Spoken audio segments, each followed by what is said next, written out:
د اسلامي امارت دفاع وزیر مولا یعقوب مجاهد ټول افغانان سیاسي شخصیتونو او مخالفینو ته هیواد ته د بیرته راستنېدو بلنه ورکړې ده څو د افغانستان د راتلونکي او ثبات لپاره په ګډه کار وکړي او د افغانانو د دښمنانو پر وړاندې یو متحد او پیاوړی دریځ رامنځته شي.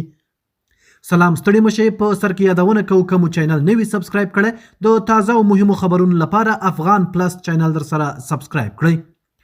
د افغانستان د سرپرست حکومت د دفاع وزیر مولا یعقوب مجاهد ویلي چې ټول افغان سیاسي شخصیتونه او هغه کسان چې له هیواده بهر دي کولای شي بیرته افغانستان ته راستانه شي او د هیواد د راتلونکي لپاره په ګډه کار وکړي. نوموړي ټینګار کړی چې افغانستان د ټولو افغانانو ګډ کور دی او اوس اړتیا ده چې ټول افغانان د داخلي اختلافاتو پر ځای د هیواد د ثبات، امنیت او پرمختګ لپاره یو موټی شي. د هغه په وینا د اسلامي امارت مشرتابه هڅه کوي داسې فضا رامنځته کړي چې ټول افغانان که سیاسي مخالفین هم وي وکولای شي په امن ډول هیواد ته راستانه شي او د ملي ګټو لپاره کار وکړي.